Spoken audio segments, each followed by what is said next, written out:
وصحابہ اجمعین برحمتک یا ارحم الراحمین۔ حضور پرنور شافع یوم النشور صلی اللہ تعالی علیہ وآلہ وسلم کے ارشاد اقدس کا مفہوم ہے کہ جو ایک مرتبہ درود شریف پڑھے اللہ کریم اس پہ 10 رحمتیں نازل فرماتا ہے، 10 گناہ اس کے معاف کر دیے جاتے ہیں اور 10 درجات کو بلند کر دیا جاتا ہے۔ احباب گرامی قدر، ایک ایک بار درود شریف پڑھنے پہ اس قدر اللہ تبارک و تعالیٰ کی عنایات ہیں۔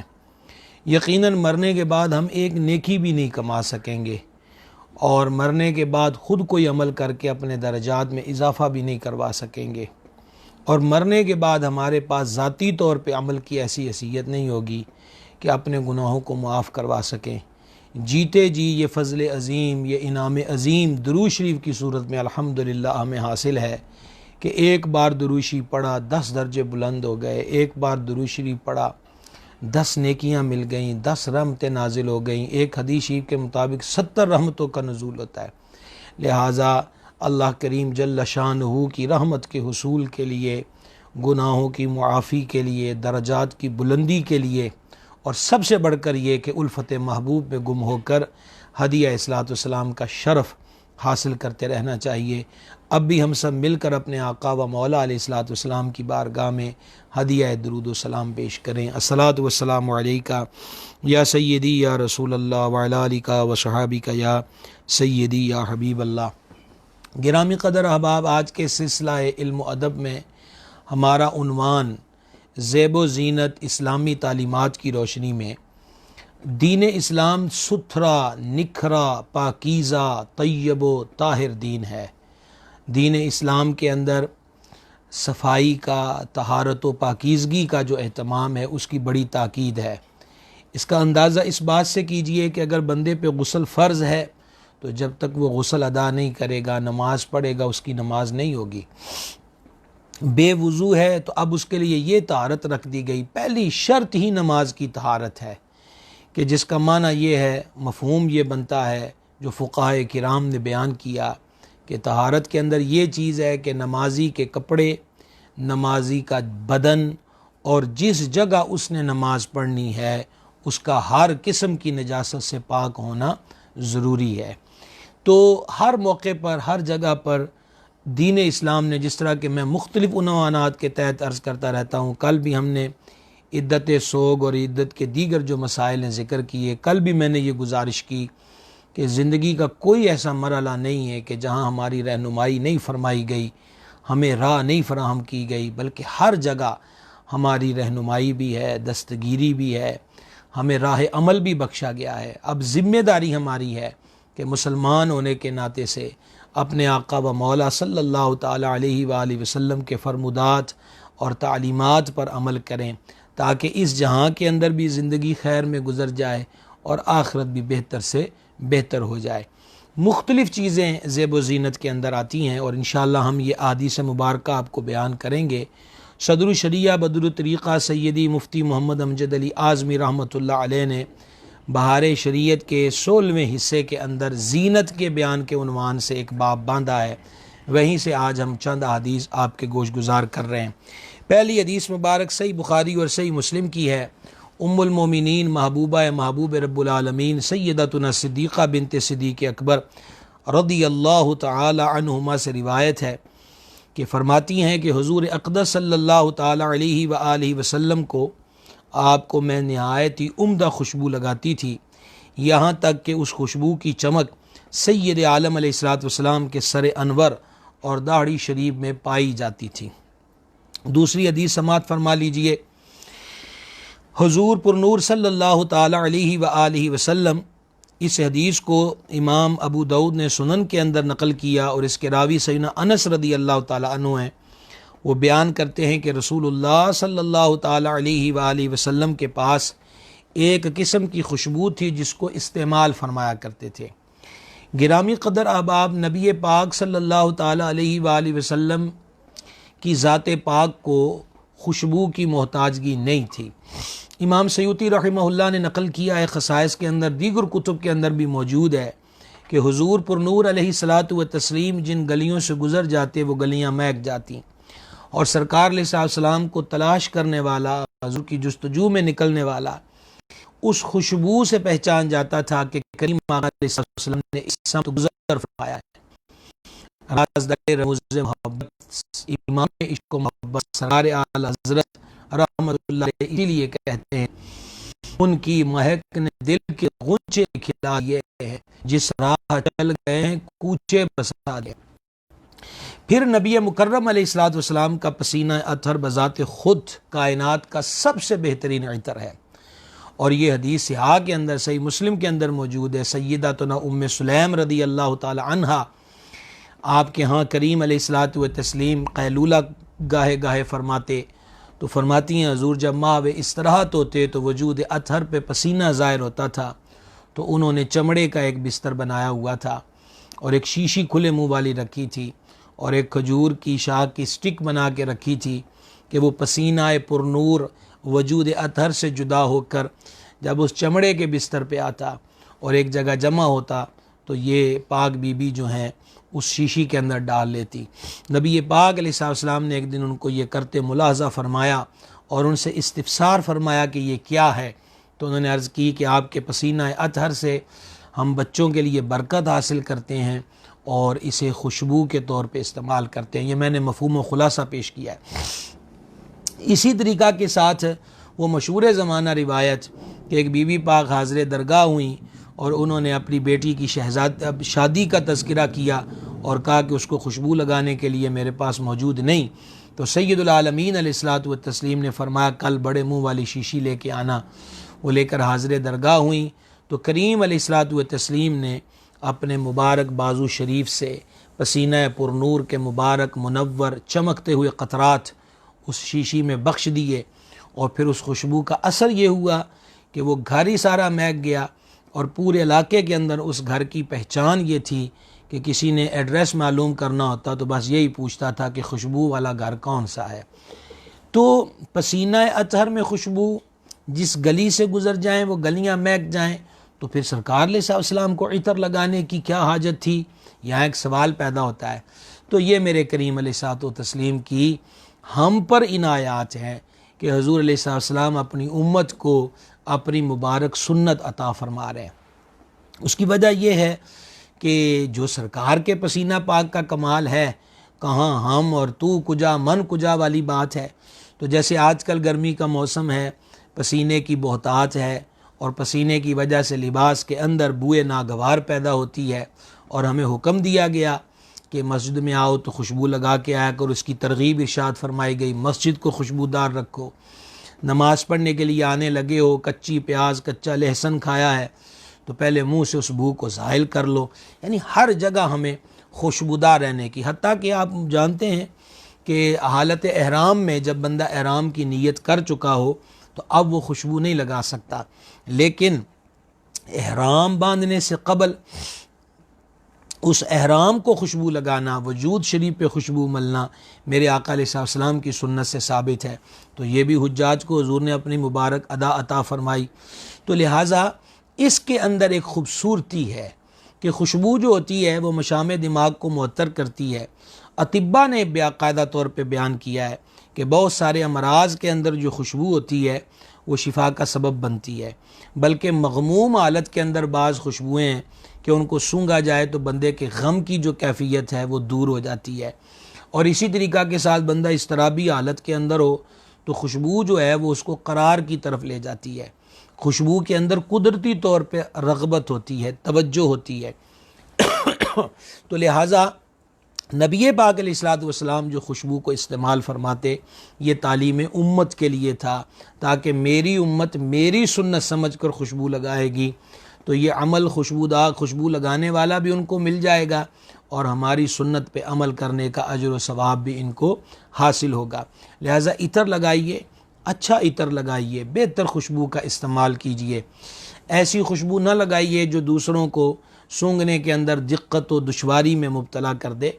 بہتر خوشبو کا استعمال کیا جائے۔ آپ کو یاد ہوگا کہ میت کو غسل دینے کے باب میں جب ہم نے گفتگو کی تھی تو وہاں اس ضمن میں مجھے یاد ہے کہ ہم نے خوشبو کے بارے میں بھی یہ چند باتیں بیان کی تھیں کہ کم از کم آج آخری بار میت کو خوشبو لگانی ہے تو پنجابی میں کہتے ہیں کوئی چائے دی خوشبو لا دیتی جائے۔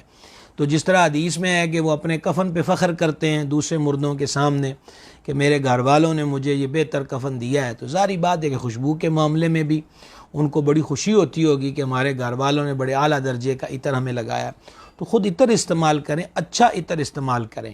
یعنی خوشبو کے اتنے فائدے کہ وہ سنت بھی ہے اور مسجد خوشبودار رکھنے کا حکم ہے، اور خوشبو لگانا جو ہے میں نے ابھی اس کی مختصر سی بات، کبھی تفصیل سے خاص خوشبو کے عنوان پہ بھی بات کریں گے۔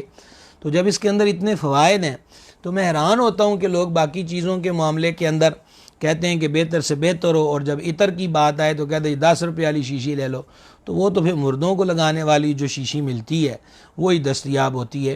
میں اس کا مطلب یہ بھی نہیں کہہ رہا کہ بساط طاقت نہیں ہے تو اس سے تجاوز کیا جائے، لیکن اچھی خوشبو سنت سمجھ کے لگائیں گے تو انشاءاللہ اس کا ثواب بھی ہوگا سنت کی نیت کر لینے سے، اور دوسرا یہ کہ دوسرے بھی اس خوشبو کو پائیں گے تو انہیں بھی اچھا لگتا ہے، راحت اس سے محسوس ہوتی ہے۔ تو یہ خوشبو لگانا جو ہے صدر الشریعہ رحمہ اللہ نے زینت کے باب میں اس حدیث شریف کو درج کیا ہے، تو معلوم ہوا کہ یہ بھی ایک زینت کا بہترین حصہ اور بہترین طریقہ ہے کہ بندہ خوشبو کا استعمال کرے۔ خوشبو کے اندر رنگ بھی ہوتا ہے بعض عطریات کے اندر، تو اس کو لگاتے وقت اپنے سفید لباس جو ہے اس کا خیال کر لیا جائے کہ یہ نہ ہو کہ خوشبو لگا لی جائے اور کپڑے داغدار ہو جائیں، تو یہ اللہ تعالی نے فہم بخشا ہوا ہے، ان باتوں کو ملحوظ رکھ لیا جائے۔ آگے بڑھتے ہیں، شرح السنہ کے اندر یہ حدیث شریف ہے اور اس کو بھی حضرت سیدنا انس رضی اللہ تعالی عنہ نے روایت کیا۔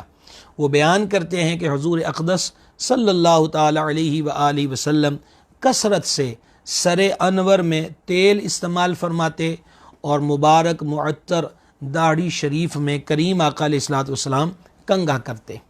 اس کے ساتھ اگلی حدیث بھی سماعت کر لیجئے، ابو داؤد شریف کے اندر ہے اور اس کے راوی حضرت سیدنا ابو ہریرہ رضی اللہ تعالی عنہ ہیں کہ جان عالم صلی اللہ تعالی علیہ وآلہ وسلم نے ارشاد فرمایا، جس کے بال ہوں ان کا اکرام کرے۔ یہاں حدیث مکمل ہو گئی۔ صدر الشریعہ علیہ رحمت آگے اس کو سمجھانے کے لیے ایک آدھی سطر انہوں نے نقل کی، یعنی بالوں کو دھوئے، تیل لگائے اور کنگھا کرے۔ اچھا جی، یہ چیز جو ہے جب ہم سید عالم علیہ السلام کی ولادت اقدس کے واقعات کو پڑھتے ہیں تو ہمیں یہ روایات بھی ملتی ہیں کہ رحمت عالم علیہ السلام جب اس جہاں میں رونق افروز ہوئے اور جلوہ گری ہوئی تو بہت سارے معجزات کا ظہور ہوا، جس میں سے ایک معجزہ جلیلہ یہ بھی تھا کہ نبی پاک علیہ السلام کی زلفائے عنبرین سر اقدس مبارک بال باقاعدہ سنورے ہوئے تھے، جس طرح عام بچیوں کی عادت ہوتی ہے اور ان کے بال آپس میں گتھم گتھا ہوتے ہیں، یہ کیفیت جان عالم علیہ السلام کے مبارک معطر منہ اقدس کی نہیں تھی، بلکہ سید عالم علیہ السلام کے مقدس بال مبارک منہ شریف سر انور کے بالکل سنورے ہوئے روشن اور چمکدار تھے۔ اچھا، تو سرکار علیہ السلام ریش مبارک میں، داڑھی مبارک میں کنگھا فرماتے اور سر انور میں تیل استعمال کرتے۔ آپ کو یاد ہوگا امامہ شریف کے فضائل اور مسائل 2 نشستیں ہماری اس عنوان پر ہوئی تھیں، تو اس کے اندر ایک امامہ شریف کی ٹوپی کے نیچے سر بند رکھنے کا بھی ذکر آیا تھا، تو وہ کس لیے تھا؟ وہاں بھی ذکر تھا کہ حضور علیہ الصلاۃ والتسلیم سر انور مبارک میں کثرت سے تیل استعمال فرماتے، لہٰذا نظافت کا عالم یہ تھا کہ جان عالم علیہ الصلاۃ والسلام امامہ پر نور کی مبارک عالی مرتبت جو ٹوپی شریف تھی اس کے نیچے ایک کپڑا رکھتے تاکہ وہ جو تیل ہے وہ ٹوپی مبارک سے مس نہ ہو اور اس کپڑے کے اندر ہی وہ تیل جو ہے وہ جذب ہوتا۔ یہ بھی ایک نظافت کا کمال عالم ہے اور یہ یقیناً ہر ادا میں اس امت کے لیے رہنمائی اور اس کے اندر تربیت شامل ہے۔ اچھا، جو حضرات امامہ شریف استعمال کرتے ہیں تو وہ اس پہ غور کر لیں کہ ٹوپی کس قسم کی استعمال ہوتی ہے۔ اچھا، اب اس ٹوپی میں سر میں تیل لگاتے رہیں تو وہ دھیرے دھیرے ٹوپی میں تیل جذب ہوتا رہتا ہے، ٹوپی کی رنگت بدل جاتی ہے اور پھر وقت گزرتے گزرتے حالت یہ ہوتی ہے کہ اس کے اندر ایک ناگوار قسم کی بو بھی پیدا ہو جاتی ہے۔ اس کو دور کرنے کا ایک طریقہ تو یہی ہے کہ اس کو دھوپ کے اندر رکھا جائے، جس طرح کی آج کل کی شدید دھوپ ہے، اس سے بھی وہ بوئے ناگوار اور اس کے اثرات جو ہیں وہ دور ہو جاتے ہیں۔ دوسرا یہ ہے کہ خوشبودار تیل استعمال کیا جائے، اور یہی اگر سرسوں کا بھی استعمال کرتے ہیں تو ایسے سینس ملتے ہیں جو مضر نہ ہوں تو اس کو اس کے اندر ڈال دیا جائے تاکہ بالوں سے کسی قسم کی ناگوار بو نہ ہو، خصوصاً جن حضرات نے اپنے سر پہ سید عالم علیہ السلام کی سنت کے مطابق زلفیں رکھی ہوئی ہیں، ان کو اس کا اہتمام زیادہ کرنا چاہیے کہ انہوں نے آقا علیہ السلام کی عظیم سنت کو ادا کیا ہے۔ اس کو آپ اس طرح بھی سمجھ سکتے ہیں، صدر الشریعہ بدر الطریقہ رحمہ اللہ نے بہار شریعت کے اندر ہی، مجھے جہاں تک یاد پڑتا ہے وضو والے حصے کے اندر انہوں نے لکھا ہے، مسواک کیا ذکر کیا ہے، تو وہاں پر انہوں نے مشائخ کے اقوال میں یہ بات بیان کی ہے کہ جب مسواک قابل استعمال نہ رہے، یعنی اس کی اب مدت پوری ہو گئی، تو بزرگان دین نے فرمایا ہے کہ اس کو گندی جگہ یا کوڑا کرکٹ کی جگہ پہ مسواک کو نہ پھینکے، اس وجہ سے کہ وہ آلائے ادائیگی سنت ہے، یعنی وہ جو لکڑی تھی اس لکڑی سے تم نے اپنے آقا علیہ السلام کی سنت کو ادا کیا ہے، لہٰذا اس کا بھی احترام ہونا چاہیے کہ اس کو نالی وغیرہ میں یا کوڑا کرکٹ کے اندر نہ ڈالا جائے۔ تو ایک آلائے ادائیگی سنت کا یہاں تک احترام ہوگا، تو پھر جو سنت ہی سر پہ سجائی ہوئی ہے، بیچ میں مانگ نکالی ہے، سنت کے مطابق زلفیں رکھی ہیں، تو اب اگلی حدیث میں آپ کو انشاءاللہ اس کی مزید وضاحت ہوگی۔ تو جس نے بال رکھے ہیں تو ارشاد فرمایا کہ وہ اس کا اکرام کرے۔ تو پہلی چیز یہی ہے کہ اس کو دھوئے، یہ نہیں ہے کہ ہفتوں اس کو ویسے ہی چھوڑ دے، اور دوسری چیز یہ ہے کہ اس میں تیل لگائے، اور تیل بھی بالوں کی ضرورت ہے، اور جب سرکار علیہ السلام کی سنت سمجھ کر تیل لگائیں گے تو بالوں کو فائدہ وہ بھی پہنچے گا، ساتھ حضور علیہ السلام کی سنت پر عمل کی نیت کی جو برکت ہے انشاءاللہ تعالی وہ بھی حاصل ہوگی۔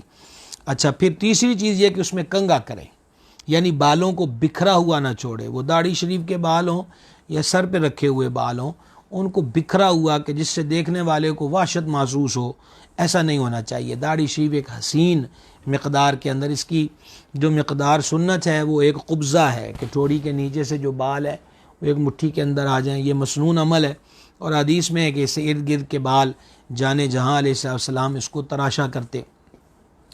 تو یعنی زلفیں رکھی ہیں، پگڑی باندھی ہے، یہ داڑھی شریف رکھی ہے، تو جس کے پاس ان سنتوں پہ عمل کی دولت نہیں ہے وہ دیکھ کر اس قدر امپریس ہو، بلکہ اس کو اتنا شوق پیدا ہو کہ وہ ان سنتوں کا عمل بن جائے کہ یار یہ سنت تو بڑی خوبصورت لگتی ہے اور یہ تو زینت میں اضافے کا سبب ہوتی ہے، اور شک بھی اس میں کوئی نہیں۔ تو اکرام کرے کا لفظ حدیث شریف میں فرمایا کہ جس کے بال ہوں اسے چاہیے کہ اس کا وہ اکرام کرے۔ اچھا جناب، اب اس کے آگے بڑھتے ہیں۔ امام مالک نے حضرت سیدنا ابو قتادہ رضی اللہ تعالیٰ عنہ سے روایت کی ہے، وہ فرماتے ہیں کہ میرے سر پہ پورے بال تھے، میں نے نبی کریم صلی اللہ تعالیٰ علیہ وآلہ وسلم کی خدمت میں عرض کی کہ یا رسول اللہ علیہ السلام، ان کو یعنی بالوں میں کنگھا کیا کروں؟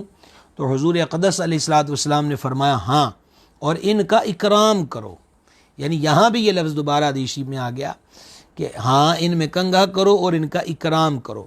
لہٰذا حضرت ابو قتادہ رضی اللہ تعالی عنہ نبی پاک علیہ السلام کے اس فرمان عالی شان کے بعد کہ ان کا اکرام کرو، اس فرمان اقدس کی وجہ سے کبھی دن میں 2 مرتبہ تیل لگایا کرتے تھے کہ مجھے میرے محبوب علیہ السلام نے فرمایا ہے کہ بال رکھے ہیں تو ان کا اکرام کیا جائے۔ تو دیکھیں بعض جگہ پر جیسے ہم نے شادی کے بارے میں جب مسائل بیان کیے تھے اور کچھ بد رسومات کا رد کیا تھا، تو وہاں پر بھی مجھے یاد ہے میں نے ایک گزارش کی تھی کہ لوگ جب یہ کہا جائے گانا باجا نہ کیا جائے، وائی فائرنگ نہ کی جائے، آتش بازی نہ کی جائے، ہجڑوں کا ناچ نہ ہو، مہندی کی بےہودہ رسم نہ ہو، تو عموماً لوگ کہہ دیتے ہیں جی مولوی تو کہتے ہیں منہ تے مٹی مار لو۔ ایسا نہیں ہے، آپ دیکھ رہے ہیں کہ آج ہم نے عنوان ہی زینت رکھا ہوا ہے کہ ہمارے دین نے ہمیں مناسب زیب و زینت اختیار کرنے کی ترغیب دی ہے۔ ایسا نہیں ہے کہ ہمارے دین نے کہا کہ تم جس طرح اجڑ پھرتے رہو، سور کے رہو، بن کے رہو، اللہ تعالیٰ نے تمہیں جو نعمتیں دی ہیں ان نعمتوں کی قدر کرو اور ان نعمتوں کا اکرام کرو۔ لہذا تیل سر میں لگائیے، اور آج سے نیت پکی کر لیجئے کہ جب بھی تیل لگائیں گے تو سرکار علیہ السلام کی سنت سمجھ کر، جس طرح حضرت ابو قتادہ رضی اللہ تعالیٰ عنہ 2 مرتبہ بھی دن میں سر کو تیل لگاتے کہ سرکار نے فرمایا تھا کہ ان کا اکرام کرو، اسی محبوب کے فرمان کی لذت میں گم ہے۔ اس کی چاسی جدا ہوتی ہے کہ جب بندے کے سامنے محبوب کا فرمان موجود ہو تو پھر وہ اس پہ عمل کی ایک لذت ہی جدا ہوتی ہے۔ اللہ تعالیٰ اس کی توفیق عطا فرمائے۔ اچھا جی، آگے بڑھتے ہیں ہم۔ اب دیکھیں، کنگھا کرنے کی بات ہوئی اور بالوں کے اکرام کی بات ہوئی، اور اس کی شرح کے اندر صدر الشریعہ کے یہ الفاظ کہ ان کو دھوئے، تیل لگائے، کنگھا کرے۔ اب ایک اور حدیث پاک سنیے، پھر انشاءاللہ اس کا مفہوم بھی پیش کرتا ہوں۔ یہ ترمذی، ابو داؤد اور سنن نسائی کے اندر حدیث شریف ہے، اور حضرت سیدنا عبداللہ بن مغفر رضی اللہ تعالیٰ عنہ نے اس کو روایت کیا۔ حضور جان عالم علیہ الصلوۃ والتسلیم نے روز بار بار کنگھا کرنے سے منع فرمایا۔ یہاں حدیث ختم ہو گئی۔ صدر الشریعہ رحمۃ اللہ علیہ اس حدیث کتاب میں یہ نہیں تنزیہی ہے، یعنی کہ یہ جو ارشاد فرمایا گیا اس کی وجہ کیا ہے، اور مقصد یہ ہے کہ مرد کو ہر وقت ہی بناؤ سنگار میں مشغول نہ رہنا چاہیے۔ یعنی کنگھی پٹی کرنا عمومی ہر وقت یہ عورتوں کی عادت ہے، تو وہ سر میں تیل لگا لیا، کنگھا کر لیا، داڑھی شریف میں کنگھا کر لیا، بات ختم۔ یہ نہیں ہے کہ وہ ہر وقت روئے آئینہ ہی رہے اور بس اپنے سٹائل اور ادائیں اور مختلف پوز بنا بنا کے چیک ہی کرتا رہے کہ ہم کتنے ماجبین ہو گئے ہیں، ہم اتنے ہی جتنے تھے۔ تو آئینہ وہی بتائے گا کہ جتنے ہیں۔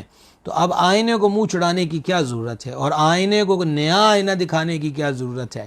کسی شاعر نے کہا تھا، آئینہ آئینہ صحیح تیرے پندار کا جواب تو ہے۔ لہٰذا آئینے کے سامنے جائیں گے تو آئینہ حقیقت ہی بتائے گا۔ اب ہمارا اگر آئینے سے پرزور مطالبہ ہو جائے کہ میاں نہیں، شکل تو ہماری ایسی ہی ہے لیکن اس میں کچھ ذرا اضافہ کر کے دکھائیے، تو آئینہ مجبور ہے، وہ بیچارہ اس میں کوئی تغیر نہیں کر سکتا، ہماری خواہش کی تکمیل نہیں کر سکتا۔ تو ہر وقت کنگھی پٹی کرتے رہنا اصل میں یہ عورتوں کا طریقہ ہے۔ تو یہاں جو صدر الشریعہ فرماتے ہیں یہ نہیں، یعنی یہ جو منع کرنا ہے یہ تنزیہی ہے کہ مرد ہر وقت انہی کاموں میں مبتلا نہ رہا کریں۔ دیکھنے کا اتفاق ہوتا ہے، ہم بھی سیلون وغیرہ پہ جسے حمام کہتے ہیں جانے کا اتفاق ہوتا ہے، تو میں تو حیران ہو جاتا ہوں دیکھ کر کے جتنے سامان لڑکوں کے لیے، ان کے آرائش گھیسو کے لیے اور ان کے چہرے کی تمازت کو بڑھانے کے لیے اور سیاہی کو گم کرنے کے لیے اور سفیدی کو اجاگر کرنے کے لیے جس قسم کے نت نئے پتہ نہیں کیسے آپ یوں کہہ لیجئے کہ مساج کی چیزیں ہیں، کیسی کیسی مشینیں ہیں، کیا کیا اس میں استعمال کرتے ہیں۔ تو مطلب یہ ہے کہ آج کے دور کے اندر لڑکوں کے سبب زینت بلکہ اسباب زینت جو ہیں وہ شاید عورتوں سے کم نہیں رہے، اور چار چاند آگے لگانے والی بات نظر آتی ہے۔ تو اس لیے یہ اس حدیث کو بار بار ہم کہہ رہے ہیں کہ یہ تنزیہی ممانعت ہے کہ مرد جو ہے وہ اپنی حالت پر جو ہے وہ قائم بھی رہے۔ آگے بڑھیے، امام مالک نے حضرت عطا بن یسار سے روایت کی کہ جان عالم صلی اللہ تعالی علیہ وآلہ وسلم مسجد انور میں رونق افروز تھے۔ ایک شخص آیا جس کے سر اور داڑھی کے بال بکھرے ہوئے تھے۔ جان عالم صلی اللہ تعالی علیہ وآلہ وسلم نے اس کی طرف اشارہ کیا، گویا سرکار علیہ السلام بالوں کو، یعنی اس اشارے سے یہ نظر آ رہا تھا کہ سرکار علیہ السلام بالوں کو درست کرنے کا حکم دیتے ہیں۔ چنانچہ وہ تعمیل والے لوگ تھے، وہ صاحب گئے اور بالوں کو درست کر کے، مطلب یہی ہے کہ کنگھی وغیرہ کر کے پھر حاضر ہو گئے مسجد پاک میں۔ تو سرکار علیہ السلام نے اب ان سے فرمایا، کیا یہ اس سے بہتر نہیں ہے کہ کوئی شخص بالوں کو اس طرح بکھیر کر آتا ہے گویا وہ شیطان ہے؟ تو یعنی مسجد کے اندر ہمیں باقاعدہ طور پر اللہ تبارک و تعالی نے بھی حکم دیا ہے کہ جب مسجد کے اندر آؤ تو زینت اختیار کرو، یعنی یہی ہے کہ صاف ستھرے کپڑے پہن کر آیا جائے، اور جیسے بتایا گیا خوشبو لگا کے آیا جائے، منہ سے جو کہ پیاز اور لہسن کھائی ہو اس کی بدبو کو دور کر کے آیا جائے، تو زینت اختیار کی جائے۔ اس کے اندر یہ بھی ہے کہ سر کو ڈھانپ کر آیا جائے، اور اللہ توفیق دے تو امامہ شی باندھ کے آیا جائے، جو سرکار علیہ السلام کی مبارک سنت ہے۔ تو حضور علیہ السلام نے وہ بکھرے ہوئے بالوں کو اور داڑھی کے بال جو ہیں وہ بکھری ہوئی کیفیت کو پسند نہیں فرمایا، اور اشارہ فرما دیا اور انہوں نے پھر اس حکم والا کی تعمیل بھی کی. یہی چیز ہمیں اس پہ غور کرنا چاہیے. ہمارے ہاں تو اب بڑا سادہ سا جواب ہوتا ہے کہ مثلا یہ کہا جائے کہ جی مسجد میں جا رہے ہیں آپ کپڑے بدل لیں تو کہتے میں کہڑا وانڈے چل رہا ہے, میں کہتے پرونا چل رہا ہے, میں کہڑا کہتے ویاتے چل رہا ہے. امیر المومنین امام المجاہدین سیدنا عمر بن خطاب فاروق اعظم رضی اللہ تعالی عنہ نے ایک شخص کو دیکھا کہ مسجد کی طرف جا رہا ہے اور پرا گندہ حالت ہے, یعنی لباس بھی بڑا متغیر ہے اور سر کے بالوں کی حالت بھی ایسی تھی. تو آپ نے اسے روکا, کہاں جا رہے ہو؟ کہ جی مسجد جا رہے ہیں. فما تم کسی بادشاہ یا اپنے عزیز سے ملنے جاتے تو کیا اسی حال میں جاتے؟ عرض کیا نہیں, میں کپڑے بدل کر بال وغیرہ کو سہلا کر جاتا. تو سرکار عمر پاک رضی اللہ تعالیٰ عنہ نے فرمایا اب تمہیں خیال نہیں ہے کہ تم بادشاہوں کے بادشاہ کے دربار میں جا رہے ہو, جاؤ واپس جاؤ اور یہ حالت کو بدل کر پھر مسجد کے اندر حاضری کا شرف پاؤ. تو یہ ہمیں تلقین ہے. ایسا نہیں ہے کہ مطلب اب ہمارے ہاں ایک تو وہ جو ملنگ شلانگے کو انہوں نے بھی ماحول پیدا کر دیا ہے کہ نہانا دھونا ہی نہیں ہے اور کپڑے پہ مڑ مٹی چڑھ جائے, یا بالوں کو اب اسی طریقے سے چھوڑ دیا ہوا ہے اور بالوں کی خود میں مینڈیاں بنتی چلی جائیں اور ایک پورا چھجا سا بالوں کے اوپر ہو. یعنی جتنی کراہت امیز حالت بنے گی اتنی درویشی کا درجہ اوج پر چلا جائے گا. یہ ایک عجیب سی سوچ ہے. درویشی یہی ہے جو سرکار علیہ السلام کی ادا ہے, یہی فقر ہے, یہی درویشی ہے, یہی طریقت ہے, یہی حقیقت ہے, یہی معرفت ہے. حضور کی راہ سے جدا کچھ بھی نہیں ہے, سارا کچھ اسی جگہ پر ہے. ہم دعا کیا مانگتے ہیں؟ اہدنا الصراط المستقیم. تو صراط مستقیم پر کیا ہے؟ اللہ فرماتا انک علی صراط مستقیم, اے محبوب تو سیدھے راستے پر ہے. تو یہ جو سیدھا راستہ ہے یہ محبوب علیہ الصلاۃ والتسلیم کے نقش پا کی تلاش ہے کہ حضور کے نقش پا کو ڈھونڈتا ڈھونڈتا بندہ چلتا رہے اور پھر انشاءاللہ تعالی وہ منزل پر پہنچ جائے گا. آگے بڑھتے ہیں ہم. زینت کے اعتبار سے ایک اور چیز میں ہماری رہنمائی کی گئی. یہ ترمذی شریف کی حدیث ہے اور اس کو سیدنا عبداللہ ابن عباس رضی اللہ تعالی عنہما نے روایت کیا ہے کہ نبی کریم علیہ الصلاۃ والتسلیم نے فرمایا اسمت, پتھر کا سرما لگاؤ کہ وہ نگاہ کو جلا دیتا ہے اور پلک کے بال اگاتا ہے. اور حضور صلی اللہ تعالی علیہ وآلہ وسلم کے یہاں سرما دانی تھی جس سے ہر شب میں سرما لگاتے تھے, 3 سلائیاں ایک مبارک آنکھ میں اور 3 سلائیاں دوسری مبارک آنکھ کے اندر. اب دیکھیں یہ حدیث میں نے آپ کو یہ سنن ترمذی میں جامع ترمذی میں کتاب اللباس کی حدیث شریف ہے. یہ پہلی چیز اس میں عصمت سرمے کا ذکر ہوا. یہ اصفہان کے علاقے میں نے جو پڑھا ہے کہ اصفہان کے علاقے کے اندر عصمت سرما پایا جاتا ہے. یہ سرما جو ہوتا ہے یہ سیاہی پر مبنی نہیں ہوتا, یعنی سیاہ نہیں ہوتا بلکہ یہ زردی مائل ہوتا ہے. عصمت سرما جو معتمرین یا حجاج حرمین شریفین حاضری کا شرف پا چکے ہمارے سامعین میں سے, تو وہاں جا بجا دکانوں پر نظر آتا ہے عصمت سرما. اور بڑے افسوس کے ساتھ کہنا پڑتا ہے کہ بعض لوگوں نے جعلی بھی بنائے ہوئے ہیں. تو وہ زردی مائل صاحب اب آنکھوں کے ساتھ یہ ناروا سلوک, اللہ تعالیٰ ہی عقل سلیم اور ہدایت عطا فرمائے کہ اب آنکھ میں اتنی نازک چیز اور اہم چیز ہے وجود انسانی کی, تو اس کے ساتھ بھی اب دھوکہ کیا جائے گا کہ سرمے جعلی بنا دیے جائیں. کس قدر ظلم ہے. تو یہ پاپی پیٹ جو ہے پتہ نہیں ہے کہاں کہاں بندے کو کھینچے پھرتا ہے. اللہ تعالیٰ ہمیں قناعت عطا فرمائے اور اللہ رب العزت ہمیں شان استغنا جو ہے اپنے حبیب کے صدقے میں عطا فرمائے. آمین علیہ الصلاۃ والتسلیم. تو یہ عصمت سرما جو ہے اصفہان میں پایا جائے. اگر اصل مل جائے تو سرکار علیہ السلام اس کو 2 فائدے بیان فرمائے. پہلا فائدہ وہ نگاہ کو جلا دیتا ہے, یعنی اسے آنکھ کی جو بینائی ہے عصمت سرما لگانے سے بڑھتی ہے. اور دوسری فرمایا وہ پلک کے بال اگاتا ہے, یعنی پلکیں ہونا بھی اس کی علامت ہوتی ہے. تو عصمت سرمے کے اندر بینائی میں اضافے کے ساتھ ساتھ پلکیں اگانے کی صلاحیت بھی اللہ کریم نے اس کے اندر رکھی ہوئی ہے. اچھا, پھر سرکار سیدنا عبداللہ ابن عباس رضی اللہ تعالیٰ عنہما خود جان عالم علیہ السلام کے آستان عرش نشان کا ایک حال بیان کرتے ہیں کہ کریم علیہ الصلاۃ والتسلیم کے آستان عرش نشان پر ایک سرما دانی تھی. کائنات کے اندر ایک بھی فرد میرے سرکار کے علاوہ نہیں ہے کہ جن کی ذات پاک سے جڑی ہوئی ایک ایک چیز کا اس طرح مفصل ذکر ہو، ایک ایک چیز کا، ایک ایک چیز کا۔ اب آپ کو ایک یوں کہہ لیجئے کہ لطف و محبت میں اضافے کے لیے عرض کروں، حضرات صحابہ کرام علیہ رضوان فرماتے ہیں کہ حضور پر نور صلی اللہ تعالی علیہ وآلہ وسلم جب جلال میں آتے تو سرکار علیہ الصلوۃ والسلام کی دونوں بھویں جہاں ملتی ہیں تو وہاں پر اس مقام پر ایک رگ ظاہر ہوتی تھی، یعنی کہ وہ رگ مخفی رہتی لیکن جلال کے وقت وہ ظاہر ہوتی تھی۔ آپ بتائیے کائنات کے اندر ایک ایک ادائیں کس کی محفوظ رکھی گئی ہیں، اور اعلیٰ حضرت عظیم البرکت کے قربان جائیں، اگر سرکار کے سراپائے اقدس پر آپ سلامیاں پیش کرنا چاہتے ہیں تو پھر امام احمد رضا کا مقبول بارگاہ سلام، مصطفیٰ جان رحمت پہ لاکھوں سلام، شمع بزم ہدایت پہ لاکھوں سلام، یہ پڑھنے کا شرف حاصل کریں۔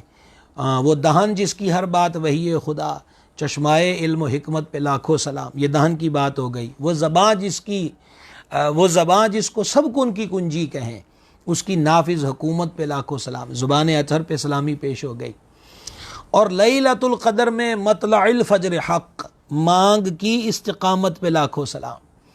اب یہ جو سورہ قدر ہے اس کے اندر ایک تو لیلۃ القدر کا ذکر ہوا، قدر کی رات، اور پھر فرمایا اس میں سلامتی ہے حتی مطلع الفجر، کہ جب پو پھوٹتی ہے فجر کے وقت تک۔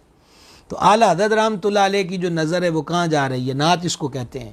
امام کہتے ہیں کہ لیلۃ القدر میں مطلع الفجر حق، مانگ کی استقامت پہ لاکھوں سلام۔ جب ہم مانگ، جس کو ہماری پنجابی میں کہتے ہیں چیر نکالنا، تو آپ دیکھتے ہیں سر کی سپیدی سی ظاہر ہوتی ہے، تو امام عاشقاں فرماتے ہیں ساری مبارک زلفیں جو ہیں یہ شب قدر ہیں، اور مطلع الفجر وہ جو محبوب کی مانگ شریف ہے، بیچ میں چیر نکالتے جو ہیں، مانگ کی استقامت، سیدھی مانگ کا، مانگ کی استقامت پہ لاکھوں سلام۔ اور جس کی تسکین سے روتے ہوئے ہنس پڑیں، اس تبسم کی عادت پہ لاکھوں سلام۔ جس کو بارے دو عالم کی پرواہ نہیں، ایسے بازو کی قوت پہ لاکھوں سلام۔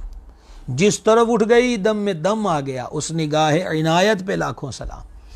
تو یعنی ہر جگہ پر سرکار کے سراپا اقدس پر آپ سلام کے گجرے پیش کرنا چاہتے ہیں، ایک ایک ادا پر، ایک ایک کا امام دیکھے کہتے ہیں کل جہاں ملک اور جو کی روٹی غذا، یعنی سارا جہاں حضور کی ملکیت میں رب نے دیا ہوا ہے، اور کل جہاں ملک اور جو کی روٹی غذا، اس شکم کی قناعت پہ لاکھوں سلام۔ دیکھیں شکم انور جو ہے اس پر بھی سلامیاں جو ہیں وہ امام احمد رضا اس محبت برے انداز کے ساتھ پیش کرتے ہوئے نظر آتے ہیں۔ الغرض ہر جگہ، ہر مقام پر، سراپا اقدس پر یہ سلام اگر ہم غور سے پڑھیں تو ہمیں یوں لگتا ہے کہ یہ صاحب حضوری کے بغیر ایسا کام کوئی نہیں کر سکتا۔ ایسے یہ جو محبوب کے جلووں میں گم ہے اور ایک ایک ادائے دل ربا پیش نظر ہے، اور پھر محبت کے دریا میں مستغرق ہو کر، تعظیم کی چادر اوڑھ کر اور ادب کی دہلیز پر بیٹھ کر وہ محبوب کے سراپا اقدس کی ایک ایک ادا پر اور وجود انور منور کے ایک ایک متبرک مقدس حصے پر سلامیوں کے گجرے پیش کر رہے ہیں۔ سبحان اللہ الکریم و سبحان اللہ العظیم۔ تو بات یہاں تک آئی کہ کریم علیہ الصلوۃ والتسلیم کے آستان عرش نشان پر سرما دانی تھی، تو جس سے ہر شب میں حضور علیہ السلام سرما لگاتے تھے، 3 سلائیاں اس آنکھ میں اور 3 سلائیاں دوسری چشم مبارک میں۔ تو اس سے خوشبو کے بارے میں آپ کے گوش گزار کیا کہ حضور علیہ السلام جس گلی سے گزر جاتے وہ گلی مہک جاتی، اور دوسرا یہ کہ حضور علیہ الصلوۃ والتسلیم کا پسینہ یا طہر جو ہے وہ خوشبو کے طور پہ استعمال ہوتا ہے۔ یہی نہیں، خاتم الوفات امام سیوطی رحمہ نے تو یہ روایت بھی لکھی کہ ام المومنین مخدومۃ المسلمین سیدتنا صدیقہ بنت صدیق اکبر رضی اللہ تعالی عنہما ارشاد فرماتی ہیں کہ جان عالم علیہ الصلوۃ والتسلیم جب بیت الخلاء میں تشریف لے جاتے، اور میں جب حضور کے بعد کبھی اس بیت الخلاء میں جاتی تو میں نے حضور علیہ السلام کے وجود انور سے نکلی کبھی کسی چیز کو نہیں دیکھا الا یہ کہ وہاں سے کستوری کی خوشبو آتی تھی۔ تو ایک روز بارگاہ عالی میں عرض گزار ہوئی کہ حضور میں تو یہ معاملہ دیکھتی ہوں، تو فرما تم نہیں جانتی کہ انبیاء کے وجود فرشتوں کی طرح ہوتے ہیں؟ تو یہ پاکیزگی ہے بدن انور کی، جسم اطہر کی۔ سبحان اللہ الکریم۔ صلی اللہ تعالی علیہ وآلہ وصحبہ بارک وسلم۔ تو خیر، جس طرح وہاں خوشبو تھی، عطر لگایا تعلیم امت کے لیے، نبی پاک علیہ السلام جب اس عالم گیتی میں رونق افروز ہوئے ہیں، اس جہاں کو آپ نے اپنے مبارک قدمین شریفین کی برکات سے نوازا، جس سہانی گھڑی چمکا طیبہ کا چاند، اس دل افروز ساعت پہ لاکھوں سلام۔ تو اس لمحے جب کریم کی جلوہ گری ہوئی ہے، تو جس طرح مبارک زلفیں سوری ہوئی تھیں، ایسے ہی نبی پاک علیہ السلام کی چشمان اقدس میں قدرتی طور پہ سرما موجود تھا، اور سرکار علیہ السلام کی سرمگی آنکھوں کا تذکرہ یہ پچھلی کتابوں کے اندر بھی موجود تھا۔ حضور علیہ السلام کا سراپائے اقدس، حسن و جمال، خد و خال، اس کا تذکرہ پچھلی کتابوں میں بھی موجود تھا۔ تو اس کے باوجود سرما لگایا، تو یہ بھی وہی بات ہے کہ تعلیم امت۔ اچھا، پھر اس میں ایک اور کمال کی حکمت دیکھیں، ہر شب میں سرما لگاتے، پتہ چلا رات کے وقت آنکھوں میں سرما لگانا سنت ہے۔ اب آج کے اطباء بتاتے ہیں کہ رات کو سرما لگانا دن کی بنسبت زیادہ مفید ہے۔ اس کی وجہ کہ آنکھ میں سرما لگائیں گے اور پھر آنکھیں بند ہو جائیں گی، بندہ لیٹ جائے گا، تو آنکھ کا دن بھر کا، جیسے آج کل دھواں ہے، گرد و غبار ہے، وہ سارا کچھ جو ہوتا ہے، تو سرما اپنی کاروائی جو ہے وہ عمل میں لائے گا، اور اس کے اندر زیادہ بہتر طریقے سے کاروائی عمل میں لائے گا، اور پھر وہ سارے میل کچیل کو اور دھوئیں کے جو آپ کہہ لیجئے کہ نقصان دہ اثرات ہیں، سرما اس کو دیکھیں گے تو آنکھوں کے کونوں پر وہ چیز بار میل کچیل نکلی نظر آئے گی۔ تو یہاں یہ بھی نہیں تھا، یہ بھی یاد رکھیں۔ سیدتنا حلیمہ سعدیہ رضی اللہ تعالی عنہا ارشاد فرماتی ہیں کہ جان عالم علیہ السلام جب ان کے آنگن میں بہار بن کر تشریف لائے، تو حضور پر نور علیہ الصلوۃ والتسلیم کا بچپن شریف، اللہ اللہ وہ بچپنے کی پھبن، اس خدا بھاتی صورت لاکھوں سلام۔ تو وہ فرماتی ہیں کہ حضور علیہ الصلوۃ والتسلیم، یہ حضرت مخدومہ حلیمہ باغ ارشاد فرماتی ہیں، جان عالم علیہ السلام جب استراحت کے بعد حضور کی چشمان کرم کھلتی تو آنکھوں میں پہلے سے زیادہ چمک خوبصورتی ہوا کرتی تھی۔ کبھی سرکار علیہ السلام کی چشمان کرم میں جو باقی بچے اٹھتے ہیں تو ان کی آنکھوں کے کونوں کے اندر آنکھوں کے وہ جو اثرات اور میل ہوتا ہے، جس کو ہم تو چھوٹے چھوٹے ہوتے تھے تو ہمارے علاقوں کی بولی میں اس کو کہتے تھے گد ہے، ہمارے یہ عام بولی کے اندر اس کو بولتے تھے، یہ آنکھوں میں گد آئی ہوئی ہے جی، ادھر آئی ہوئی ادھر آئی، تو وہ جو آنکھوں کا میل کونوں پر آیا ہوتا ہے، کا سرکار کی چشمان کرم ہمیشہ اس سے پاک رہی ہیں۔ جب اور بلکہ میں اگر آسان الفاظ میں عرض کروں تو حضرت مخدومہ حلیمہ پاک رضی اللہ تعالی عنہ بیان کرتی ہیں کہ سرکار علیہ السلام کی جب چشمان کرم استراحت کے بعد کھلتی تو آپ دیکھتے ہیں بچے جب اٹھتے ہیں تو ان کے چہروں پر وہ شباب نہیں ہوتا، مطلب کہ وہ جو چمک ہوتی ہے اور ایک پھبن ہوتی ہے، تو آہستہ جب ماں اس کا منہ دھو دیتی ہے تو پھر ایسا ہی ہوتا ہے کہ جیسے گلاب کی پتیاں پہلے گرد کا شکار تھیں اور اب اس کو دھو دیا گیا تو گلاب نکھر کے سامنے آ گیا۔ لیکن سرکار علیہ السلام کا معاملہ اتنا بے مثل اور بے مثال ہے، کوئی مثل نہ ڈولن دی، چپ کر میرے علی جا نہیں ہو بولن دی۔ تو یہاں یہ عالم تھا کہ حضور پر نور علیہ الصلوۃ والتسلیم کی جب چشمان کرم کھلتی تو فرماتی ہیں کہ میں فیصلہ نہیں کر سکتی تھی کہ جب محبوب ماہو استراحت ہوئے تھے اس وقت چہرے کا حسن و جمال عروج پر تھا، یا اب مبارک آنکھیں کھلی ہیں تو اب حضور علیہ السلام کا حسن و جمال عروج پر ہے۔ سبحان اللہ، وہ کمال حسن حضور ہے کہ گمان نقص جہاں نہیں، یہی پھول خار سے دور ہے، یہی شمع ہے کہ دھواں نہیں، صلی اللہ تعالیٰ علیہ وآلہ وسلم۔ تو رات کو آنکھوں میں سرما لگانا سنت ہے، 3 سلائیاں ایک آنکھ میں ڈالی جائیں اور 3 سلائیاں دوسری آنکھ کے اندر ڈالی جائیں، یہ بھی ایک مسنون عمل ہے۔ اچھا جناب، یہ خوشبو کی بات بھی ہو گئی، سر کے بال اور داڑھی شریف کے بال سنوارنے کی بات بھی ہو گئی، اور رات کو آنکھوں میں سرما لگانے کی بات بھی ہو گئی۔ اب آگے ایک مرحلے کی طرف بڑھتے ہیں۔ یہ حدیث شریف سنن ابو داؤد شریف میں ہے اور نسائی میں بھی ہے، اور روایت اس کو کیا حضرت کریمہ بنت حمام نے۔ وہ فرماتی ہیں کہ میں نے ام المومنین سیداتنا صدیقہ بنت صدیق اکبر رضی اللہ تعالی عنہما سے مہندی لگانے کے متعلق پوچھا، تو انہوں نے فرمایا کہ اس میں کچھ حرج نہیں، لیکن میں خود مہندی لگانے کو ناپسند کرتی ہوں کیونکہ میرے حبیب صلی اللہ تعالی علیہ وآلہ وسلم کو اس کی بو ناپسند تھی۔ سرکار علیہ السلام کی مطلب لفظ ہی کوئی نہیں ہے، ڈکشنریاں کھنگال لیجئے، مطلب یہ ہوتا ہے کہ کیا لفظ اس بارگاہ کے لیے بولا جائے۔ کمال ہی کمال ہے، حسن ہی حسن ہے، نظافت ہی نظافت ہے، پاکیزگی ہی پاکیزگی ہے، ستھرائی ہی ستھرائی ہے، نور ہی نور ہے۔ آپ اس کا اندازہ اس بات سے کیجئے کہ حضرت ابو ایوب انصاری رضی اللہ تعالی عنہ میزبان رسول کریم علیہ الصلوۃ والتسلیم ہے، تو اب وہ طویل واقعہ بیان کرنے کا وقت نہیں ہے، اختصار سے کام لوں گا کہ سرکار دو عالم نور مجسم علیہ السلام نے ان کو مطلب یہ تھا کہ پہلے بالائی منزل پہ ٹھہرایا تھا، پھر ان کی عرض پر حضور پر نور علیہ السلام رونق افروز ہوئے۔ المختصر حضرت ابو ایوب رضی اللہ تعالی عنہ سرکار کی خدمت میں، ابن کثیر البدائع میں لکھا ہے کہ مدینہ شریف کے جو عشاق اور دیوانے تھے، جان نثار تھے، وہ سرکار علیہ السلام کے لیے ہر روز جیسے ڈیوٹیاں بندی ہوتی ہیں سرکار کی بارگاہ میں اپنی محبت کا اظہار کہ اپنے ہاتھوں سے کھانے بنا کر حضرت ابو ایوب تک لاتے کہ وہ حضور کی بارگاہ بے کس پناہ میں پیش کر دیں علیہ الصلوۃ والتسلیم۔ تو پھر یہ ہوتا کہ سرکار علیہ السلام کچھ رک میرے لیے چھوڑ دیتے، اب آگے عاشقوں کی ادائیں نرالی ہیں۔ تو حضرت ابو ایوب رضی اللہ تعالیٰ عنہ جس غلام کے ہاتھ بھیجا ہوتا تھا، نظر بھیجی ہوتی تھی، وہ کھانا پیش کیا ہوتا تھا، تو اور تبرک شریف ان کو عطا ہوتا تھا، تو یہ ان سے پوچھا کرتے تھے کہ تو اس وقت بارگاہ میں حاضر تھا، یہ بتاؤ کہ سرکار علیہ السلام نے جب تناول فرمایا تو حضور علیہ السلام کی مبارک روشن انگلیاں جو ہیں وہ کہاں پر لگی ہوں گی، پھر ادھر سے وہ اس کھانے کو تناول فرمایا کرتے تھے۔ کیا محبتیں تھیں ان لوگوں کے اندر، کیا عشق تھا، کیا چاہت تھی کہ محبوب علیہ السلام کی مبارک انگلیاں جس جگہ لگ جائیں وہ اسے برکت کا مرکز سمجھا کرتے تھے۔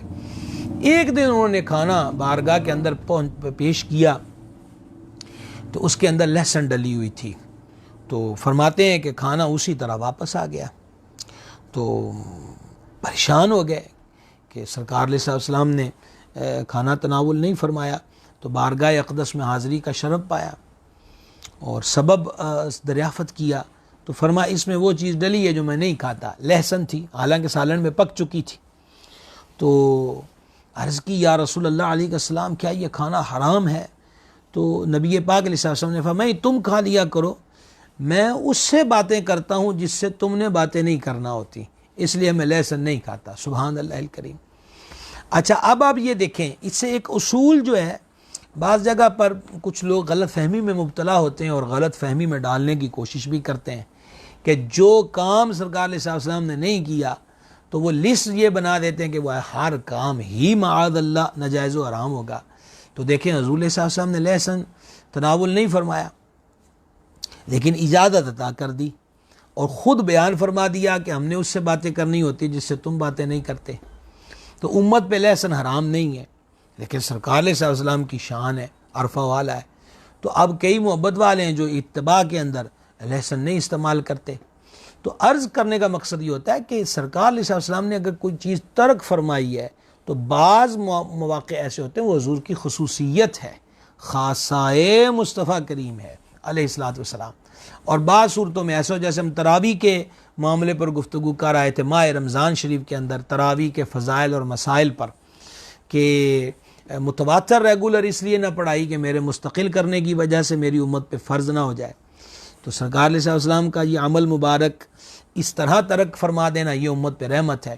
تو لہٰذا ایسا نہیں ہے، عمل وہی ناجائز ہوگا جس کو اللہ رسول نے ناجائز کہہ دیا، جائز وہی ہوگا جسے اللہ رسول نے جائز قرار دے دیا ہے، اور آگے پھر اسی ناج پر اصول پر اس چیز کو پرکھا جائے گا کہ آیا یہ عمل شریعت سے متصادم تو نہیں ہے، اللہ رسول کے کسی حکم سے ٹکراتا تو نہیں ہے، ٹکراتا ہے تو وہ ناجائز ہوگا، اور اگر اس کے تابع ہے اور اس کی کوئی نظیر ملتی ہے تو پھر الحمدللہ وہ جائز مستحسن، اس پہ عمل کیا جائے گا۔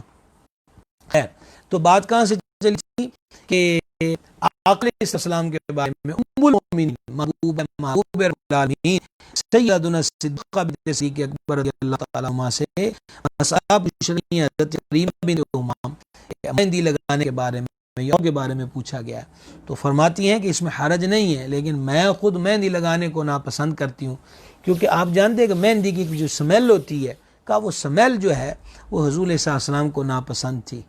کیا بات ہے، کیا شان ہے ان لوگوں کی کہ جائز چیز ہے۔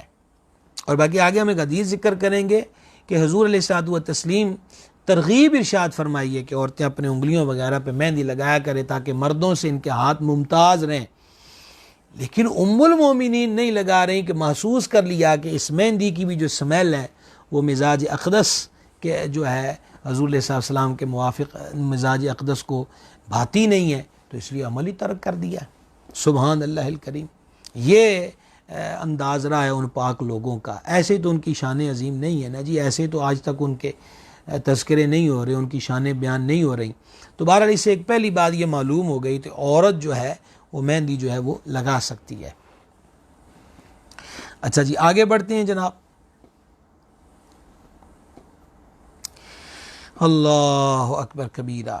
ابو داؤد اور نسائی کے اندر یہ حدیث شریف ہے، ام المومنین صدیقہ کائنات رضی اللہ تعالی عنہا نے اس کو روایت کیا، کہتی ہیں کہ ایک عورت کے ہاتھ میں کتاب تھی، اس نے پردے کے پیچھے سے، یہ بھی قابل غور بات ہے، یعنی وہ پردے کی اوڑ میں حاضر تھی، بیبیاں پاک جو ہوتی تھیں، پردے کے پیچھے سے انہوں نے وہ جو کتاب تھی نبی کریم صلی اللہ تعالی علیہ وآلہ وسلم کو پیش کرنا چاہا،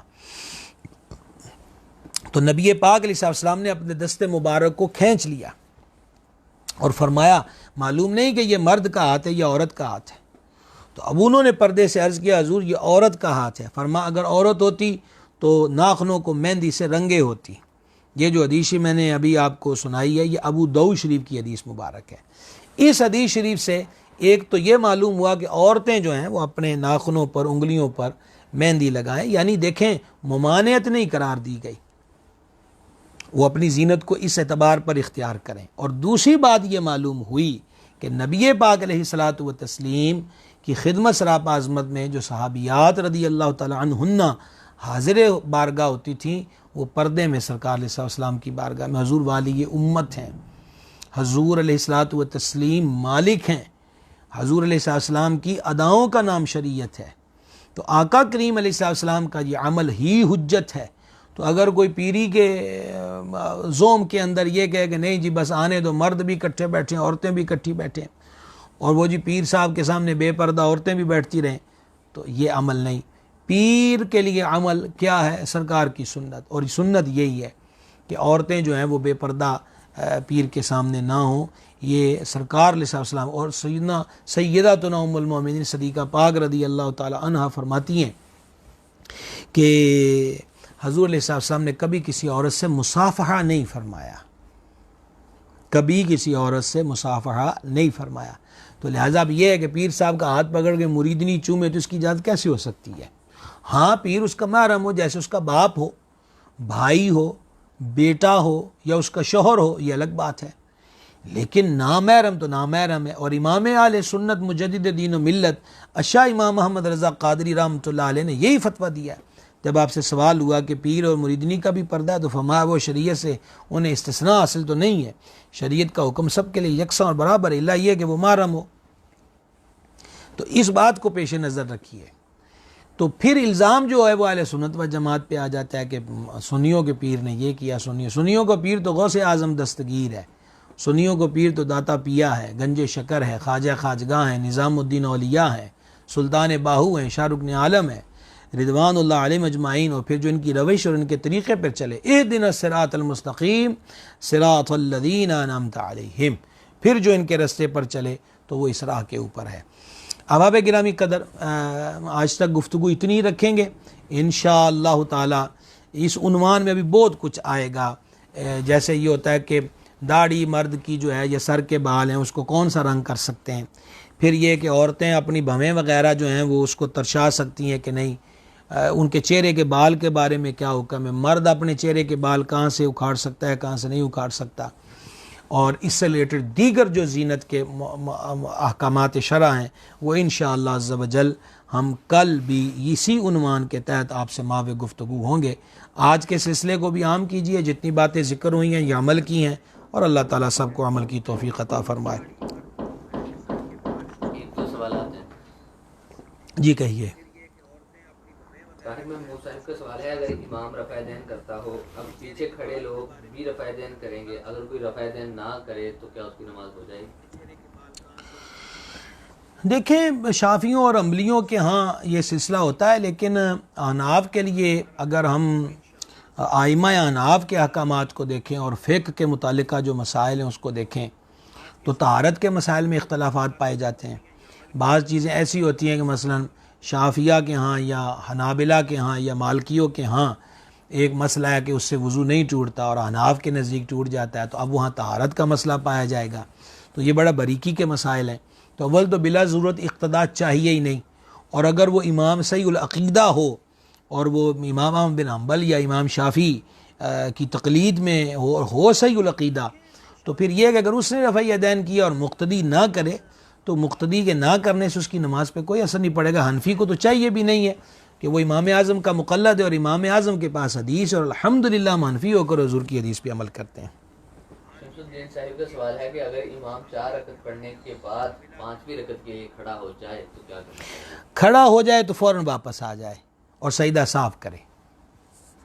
ایک جامد رضا صاحب کا سوال ہے کہ محفوظ اور معصوم میں کیا فرق ہے؟ معصوم کے گناہ کا امکان ہی نہیں ہے۔ محفوظ وہ ہوتے ہیں کہ جن کو اللہ رب العزت نے اپنی حفاظت میں لیا ہو، اور یاد رہے کہ یہ معصوم بھی اللہ کی طرف سے ہے اور محفوظ بھی اللہ کی طرف سے ہے، اور اللہ کی حفاظت کوئی ایسی ویسی حفاظت نہیں ہے۔ اللہ کی حفاظت، اللہ کا ذمہ کرم، کون اس کو توڑ سکتا ہے؟ تو محفوظ کوئی معمولی سا رتبہ نہیں ہے، محفوظ ہونا کوئی معمولی سی کیٹیگری نہیں ہے۔ اللہ رب العزت جس کو محفوظ رکھے، سبحان اللہ، واللہ خیر حافظین، اور اللہ سب سے بہتر حفاظت فرمانے والا ہے۔ اور ہیں جی کوئی سوال؟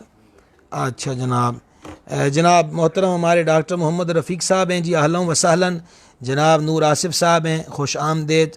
نور آصف صاحب دعا سے نواز رہے ہیں جی، بڑی محبت آپ کی۔ ڈاکٹر عبد الکریم صاحب ہیں، سلام لکھا ہے، وعلیکم السلام ورحمۃ اللہ وبرکاتہ۔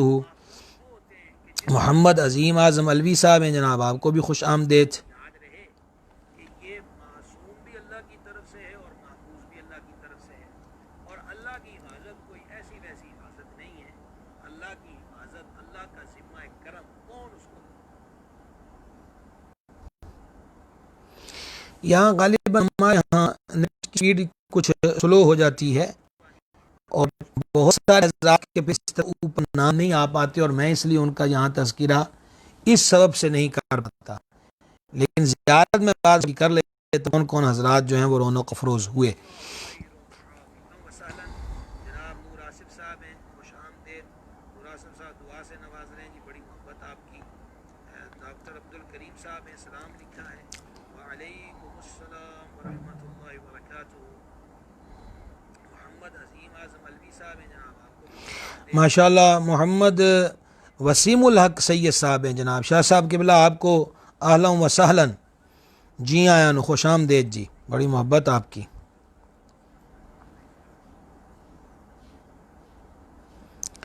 آج کی گفتگو کا خلاصہ ہوا کہ سر داڑھی میں کنگھا لگائیں، آنکھوں میں سرما ڈالیں تو نیت مولا صلی اللہ تعالی علیہ وآلہ وسلم کی سنت ہے، اس لیے حدیث میں فرمایا گیا نیت المؤمن خیر من عملہ، او کما قال علیہ الصلوۃ والتسلیم، کہ مومن کی نیت اس کے عمل سے بہتر ہے۔ تو نیت کریں گے تو انشاءاللہ نیت کا ثواب بھی پائیں گے انشاءاللہ۔ رانا احمد رضا صاحب ہیں جناب، آپ کو بھی خوش آمدید آج کے سلسلے میں۔ ماشاءاللہ۔ محمد وسیم الحق سید صاحب ہیں جناب، شاہ صاحب قبلہ آپ کو اہلا و سہلا، جی آیا نو، خوش آمدید جی، بڑی محبت آپ کی۔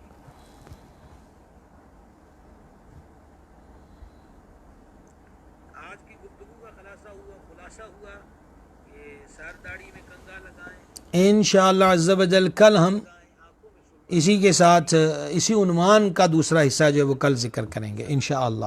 آج شیئر کرنا کوئی نہ بھولیں. شیخ طاہر محمود صاحب ہیں جی، سلام لکھا ہے. وعلیکم السلام ورحمۃ اللہ وبرکاتہ.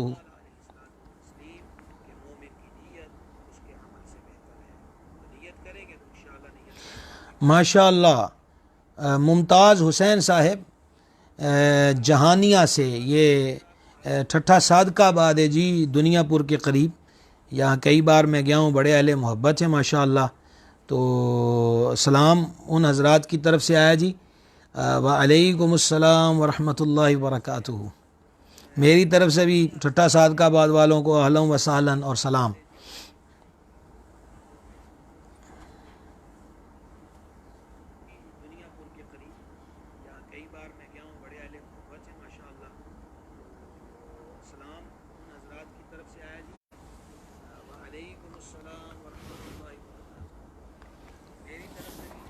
صلی اللہ تعالیٰ علی النبی الامی وآلہ صلی اللہ تعالیٰ علیہ وسلم. صلاۃ و سلام علیک یا سیدی یا رسول اللہ. بندہ نواز ہماری حاضری قبول فرما، ہمارے گناہوں کو معاف فرما، خطاؤں سے درگزر فرما، نیک کاموں کی توفیق دے، برے کاموں سے محفوظ رکھ، ہمارے مشائخ کرام کے درجات بلند فرما، ہمارے ماں باپ پہ رحمت کرم اور فضل فرما، تمام مسلمان مردوں تمام مسلمان عورتوں کی بخشش فرما، بیماروں کو شفا دے دے، بے قراروں کو قرار دے دے، بے روزگاروں کو روزگار دے دے، بے اولادوں کو نیک اولاد دے دے، مقروضوں کو قرضوں سے نجات دے دے، ہمارے دکھوں کو سکھوں میں بدل دے. الہی کرونا وائرس جیسے دیگر مہلک امراض وباؤں آفتوں سے ہر ایک سے تیری پناہ کے طلبگار ہیں، ہمیں اپنی پناہ میں رکھ. عافیت کے سوالی ہیں، محبوب کے صدقے میں عافیت عطا فرما، ہمارے ظاہر و باطن کو نیک اور ایک کر دے. الہی ہمارے ایمان کی حفاظت فرما. الہی ہمیں اپنی زندگی کو اپنے محبوب علیہ الصلوۃ والسلام کی سنت کے مطابق گزارنے کی توفیق عطا فرما. جتنے احباب اس سلسلے سے جڑے ہیں الہی سب کی محبتوں کو سلامت رکھ، سب کے گھر بار کی خیر فرما. جنہوں نے دعاؤں کے لیے کہا ہے تو سب کی حاجات کو جانتا ہے، اپنے حبیب کے صدقے میں سب کی جائز حاجات کو پورا فرما. اللہم انا نسألک العفو والعافیہ فی الدین والدنیا والآخرہ. الہی خیر گردانی بحق شاہ جیلانی. وصلی اللہ تعالی علی حبیب سیدنا محمد وعلی آلہ وصحبہ.